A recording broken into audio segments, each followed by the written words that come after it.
काय ग प्रियंका, कसं काय झालंय? अहो, आईने मला पाणी भरायला पाठवलं होतं. त्यांना म्हटले होते मी नाही जात म्हणून, तुम्ही भरा आजचे दिवस. त्यांनी नाही ऐकलं. मला बळजबरी हापशावर पाणी भरायला पाठवलं आणि तिथं माझा पाय निसटला आणि मी पोटावर पडले. हो, घरी आले, आईला म्हटले आई माझं पोट दुखतंय. आई म्हणाले काही होत नाही, मरत नाही. मग मी एकटी दवाखान्यात गेले. दवाखान्यात गेल्यानंतर डॉक्टर म्हणाले तुमच्या पोटातलं बाळ नाही राहिलं, तुमच्या आईने माझ्या बाळाला मारून टाकलं. आई, आई बाहेर ये, आई बाहेर ये, आई. अरे अरे वाग, बरं झालं तू आलास. बघ बरं काय झालंय. काय झालं?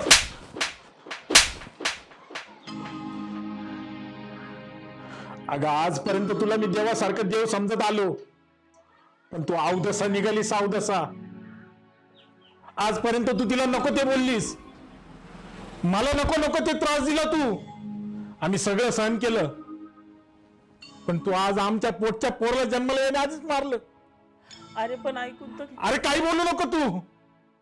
आजपर्यंत तुला देव समजत होतो, पण तू अवदसा निघालीस, अवदसा. अरे कोणी असं करतं का? घरात जन्माला येणाऱ्या पोराला मारून टाकतं का कोणी? अगं आजपर्यंत आम्हाला जो त्रास दिला तो ठीक होता, पण त्या जन्माला येणाऱ्या लेकराची काय चूक होती आई? आता मला ना स्वतःची चिड यायला लागली. मला तुझं तोंड सुद्धा बघायचं नाहीये. अरे माझं ऐक. सळ बाजूला चल.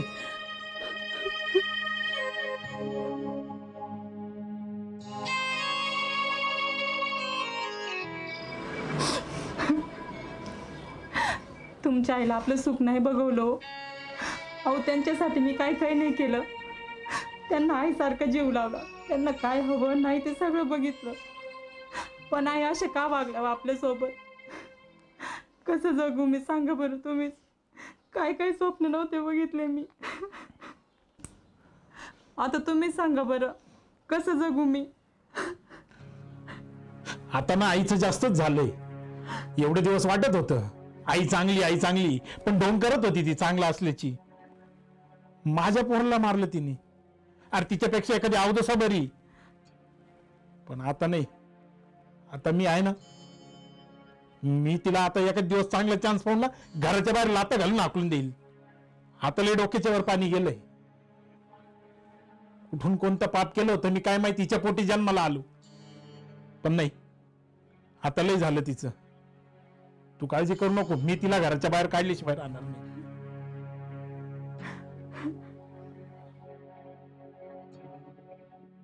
जाऊ दे, रडू नको, गप.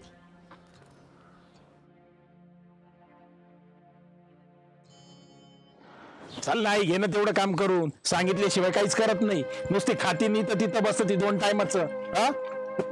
तुला काही सारखं सांगावंच लागत का? घे तेवढं शेण भरून पटकन. सांगितल्याशिवाय काही करतच नाही.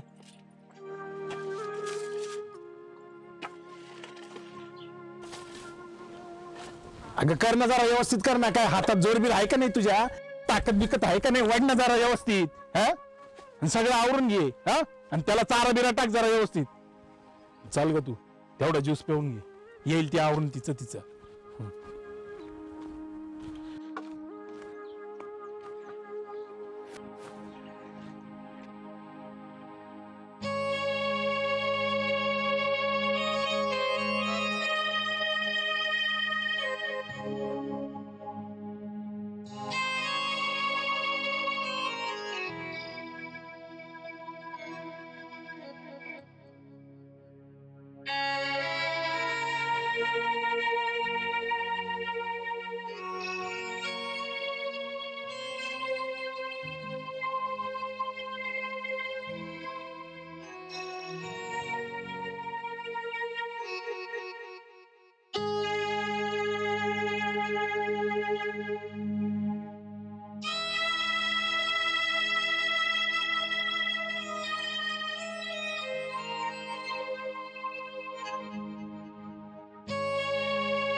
आणि ते म्हणतात ना, लग्न झालं लोक बदलतात. जगात काय चाललंय आपल्या दोघांच्या मध्ये खूप जगत बरं माझं तुझी माझं आई बाप लागलं की चालू लावलं आता आलेलं बदललंच कमी पडणार नाही. झालं ना बाई, जगातलं सगळं सुख आई बापाशी करायला लागलंच ना. इतर आत्ताशी सगळं मला जे असं वाटतं, जर माझं लग्न झाल्यावर मी बायकोचा बैल झालो तू माझ्यापासून दूर झाली तर.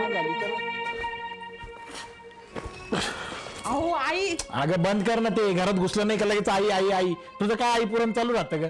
मला ना त्या आई शब्दाचा ना तिरस्कार यायला लागलाय फार. अहो आई घरात नाहीये, सकाळपासून मी त्यांना शोधते. हरवल्या वाटतं. हरवली? हा. अरे उलट चांगलं झालं ना मग. आपण तिला घराच्या बाहेर काढणार होतो, त्याच्यापेक्षा तिच्या मनाने तीच निघून गेली. अहो पण शेजारच्यांनी पाहुण्यांनी विचारलं तर मग काय सांगणार तुम्ही? हा ते पण आहे बर का. त्याच्यापेक्षा मी काय म्हणते, तुम्ही स्वतःहून फोन लावा आणि त्यांना सांगा आई कुठं हरवली म्हणून असं रडायचं नाटक करा. बरं, मी आधी मामाला फोन लावतो. हा करा.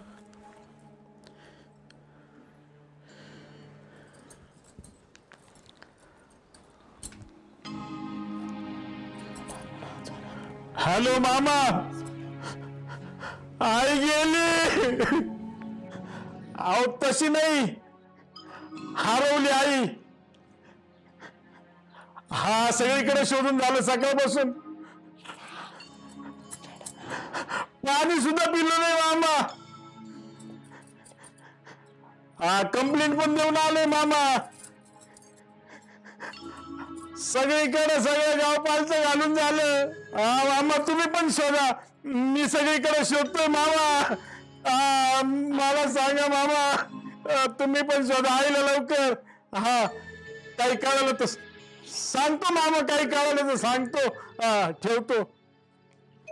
तुम्ही तर लय भारी ऍक्टिंग करता. चला आता तुम्हाला निंबू सरबत करते आणि सगळ्या पाहुण्यांना फोन करू आपण. आणि फक्त जोरात रडा आता. चला.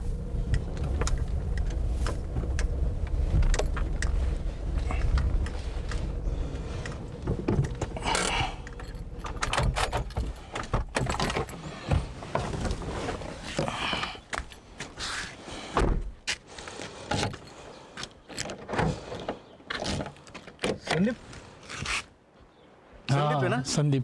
अरे मला ओळखलं का? नाही. अरे अनिल मी. अनिल? हा आबांचा अनिल. अनिल? हा आपण लहानपणी एकत्र खेळायचं नाही का? हा. आता पण तुम्हाला पुण्याला शिफ्ट होऊन भरपूर वर्ष झाले ना रे. हा आता काय, आता पुण्याला सगळं जॉब वगैरे असल्यामुळे आबांना पण तिकडेच घेऊन गेलो. मग आता शेती आहे तर मग बघतायत चुलते वगैरे. बाकी आश्रमाशी कशी आहेत रे? मस्त मस्त, एकदम मस्त आहे. तुला एक गोष्ट बोलू, लहानपणीपासून मी तुला म्हणायचं बघ की तू खरंच नशीबवान आहे यार. तुला आश्रमावशी सारखी आई आहे. पण माझं काय रे, मी लहान असतानाच माझी आई गेली. आबाज माझी आई पण झाली आणि वडील पण झाले, पण शेवटी आईची मायाची आईची मायाच असते बघ. आणि तू खरंच लय नशीबवान आहे, तुला आश्रमावशी सारखी आई भेटली. आणि आबा मला वारंवार सांगतात माहिती का ती गोष्ट, की आपल्या लहानपणी आश्रमावशी आमच्या इथं कामाला यायची. जेव्हा तुझे वडील वारले होते तेव्हा, आणि तेव्हा काय आपण दोघं लहान होतो, तेव्हा तुला साप चावला होता. आणि तेव्हा काय गाड्या का घोड्या. आणि तेव्हा आश्रमावशी 7 किलोमीटर तुला घेऊन पळत होती. पायात काही नाही, काटे मी म्हणतेत मी, ऊन म्हणतोय मी. आणि एवढ्या उन्हातानाच आश्रमावशी बगर श्वासाचं तुला दवाखान्याला घेऊन गेली. डॉक्टर म्हणले 2 मिनिटं लेट झाला असं तुमचं पोरग मेलं असतं. त्याच्यामुळे मला कधी कधी वाटतं मी का आश्रमावशीच्या पोटाला नाही आलो. खरंच नशिबाने तुला एवढी भारी आई भेटली. जब्बर का तुझ्या आईला. आणि हो, बरं आहे का त्यांचं कॅन्सर आता? कॅन्सर? हा. अरे आबा सांगायचे त्यांना कॅन्सर होता म्हणून, त्या गोळ्या खायच्या कॅन्सरच्या. तब्येतीची काळजी घे बरं का त्यांच्या. ज्याला आई नाही ना त्याला विचारायची किंमत काय असते. तुला आहे तर किंमत कर. चल येऊ का, मला उशीर व्हायला, परत गाडी सापडायची नाही. चल. कॅन्सर?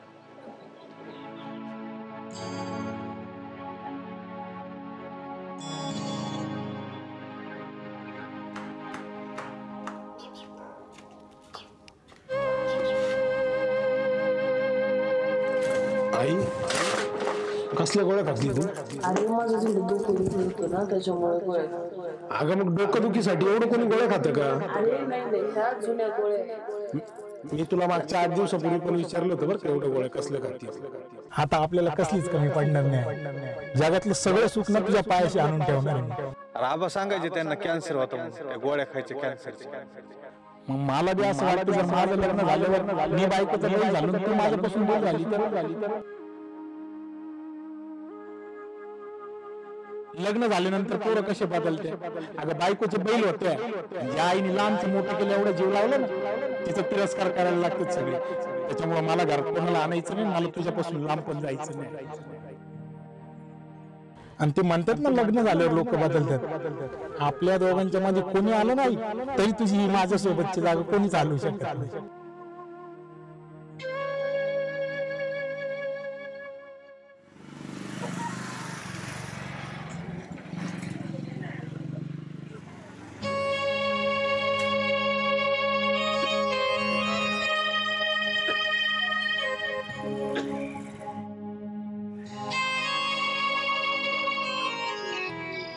मी तिला आता एखाद दिवस चांगला चान्स पडला घराच्या बाहेर लाता घालून आपण देईन. आता लय डोक्याच्या वर पाणी गेलं. अरे हिच्यापेक्षा एखादी अवदसा बरी. इथून कोणतं पाप केलं होतं मी काय माहिती, हिच्या पोटी जन्माला आलं.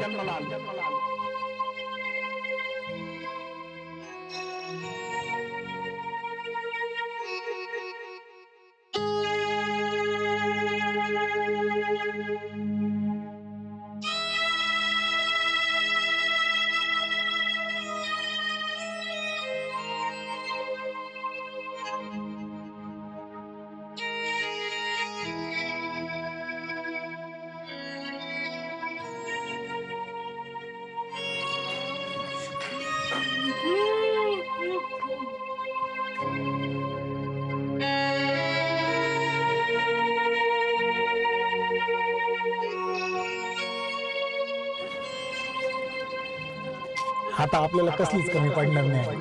जगातलं सगळं सुख ना तुझ्या पायाशी आणून ठेवणार. कारण आई पाटा जमत नाही का आता ताकद विकत आहे का नाही वाढणं जरा व्यवस्थित.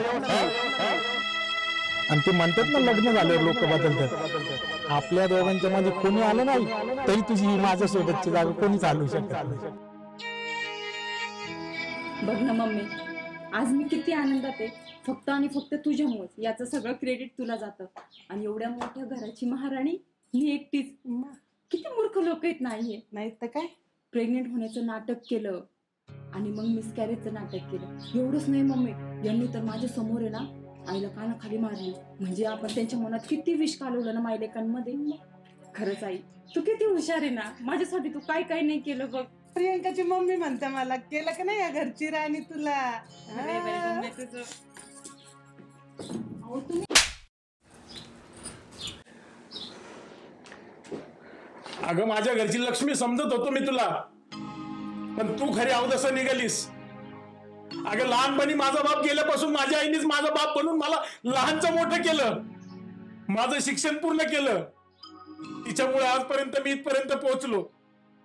पण तू आणि तुझ्या आईने आपल्या संसारात खरं विष कालवलं आणि माझ्या आईपासून माझी ताटतूट केली. तू माझ्या आईला घालवलेलं नाहीयेस, तू खऱ्या अर्थाने माझ्या आईला मारलेस.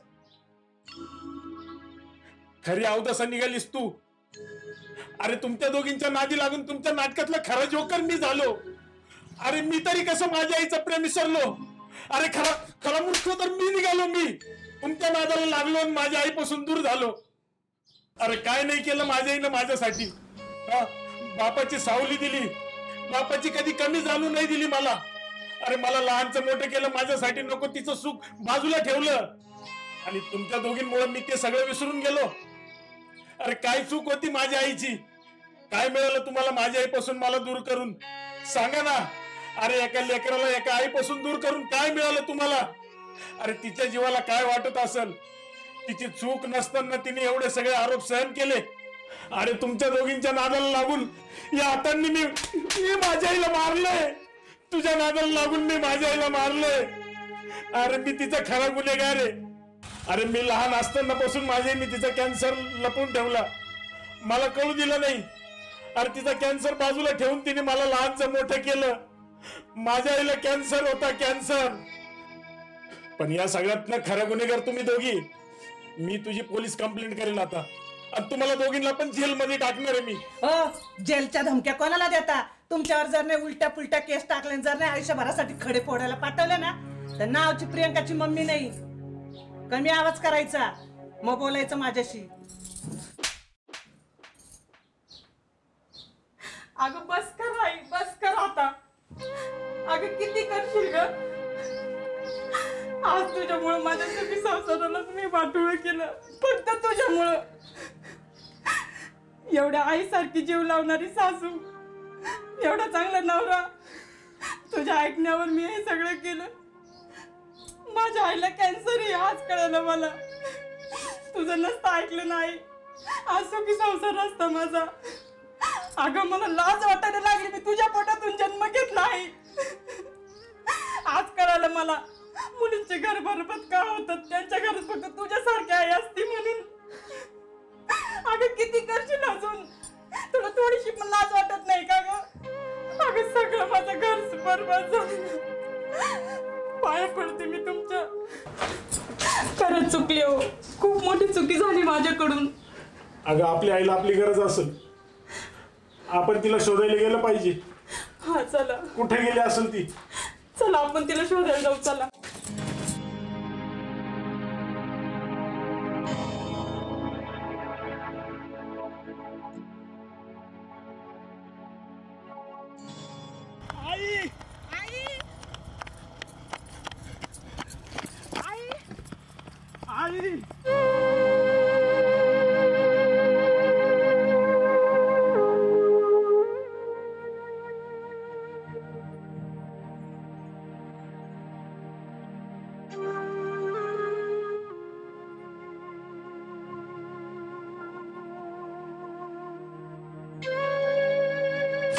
आई आई आई आई आई उठ ना. आई चाल ना, घरी जायचं आपल्याला. हे आई उठ ना. आई हे आई बोलत का बरं नाहीये ग? हे आई उठ ना. हे आई बोल ना. आई माझ्यासोबत बोल ना ग. आई मला माफ कर ना. आई माझी चूक झाली, पण मला माहिती आहे आईचं काहीच लय मोठं असतं. आई तू मला माफ करशील ना? उठ ना आई. आई तुला कॅन्सर होतं तरी तुम्हाला सांगितलं नाही. आई उठ ना. आई हे आई बोलत का नाहीये ग? हे आई बोल ना, मी तुला दवाखान्यात घेऊन जातो ना. आई बोल ना. हो, आई आपल्याला सोडून गेले तो. नाही आई, आई तू मला सोडून नाही जाऊ शकत. आई मी बोललो होतो आपण कायम सोबत राहायचं आयुष्यभर. आई आई आता मला बाबा म्हणून कोण हाक मारील? आई तुझं एवढं लक्ष कोण देईल माझ्याकडे? अगं आई उठ ना. आई बोल ना माझ्यासोबत. आई परत ये ना ग. आई खरंच तू जिवंत असताना मला तुझी किंमत नाही कळली. आई आई मी तुझा खूप मोठा गुन्हेगार. आई उठ ना ग. आई बोल ना ग माझ्यासोबत. आई उठ ना ग. आई बोल ना ग माझ्यासोबत. आई आई परत ये ना ग.